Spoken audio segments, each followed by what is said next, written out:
It only takes an Amy Marcos to stand up boldly against the tyranny of corruption and abuse of power of this administration, which ironically is her brother and cousin. Walang ibang senador na nag-dare sa ginawa ni Amy.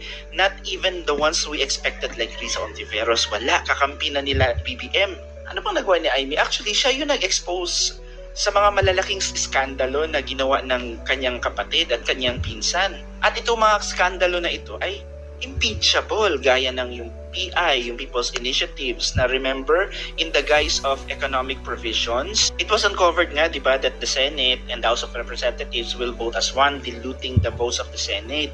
At may bribery para makuha yung mga signatures ng People's Initiative. Tapos yung mga bilyon-bilyong funds ng AKAP, di ba, na-expose niya ng mga ayuda, mga budget insertions. And most recently, yung extrajudicial rendition kay PRRD to a foreign entity sa ICC, di ba? Kung hindi nagpahiring si Senator Amy, hindi natin malalaman na diffusion notice lang pala. Hindi red notice galing sa Interpol.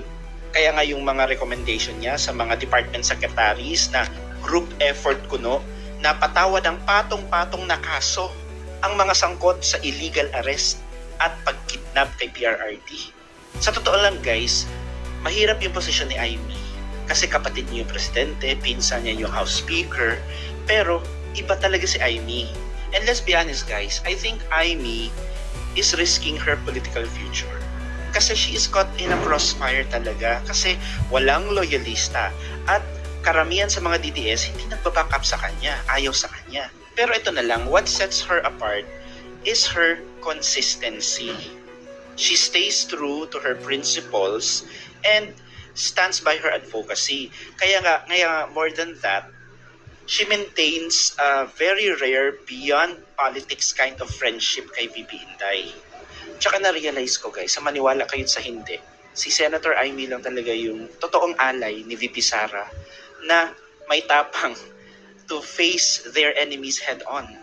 Kasi let's face it, most of the PDP senators do not have that kind of strength, di ba? Tingnan mo sila, Senator Bato, yung mga ibang PDP candidates, medyo mahina. Si Amy lang talaga yung may tapang. And ironically, she is a Marcos then. So, ayun, maybe she just has the last name, pero if VP Inday trusts Senator Amy Marcos, who are we to question that, right? Galit ako kay Lulong.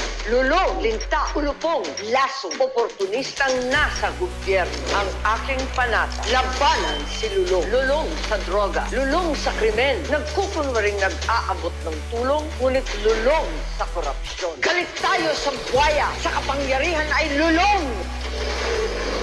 Kung walang lulong, lahat susulong. Isinulong ang mahigit 800 bills at 91 laws, Senator Amy Marcos, number 39 sa balota.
Leo.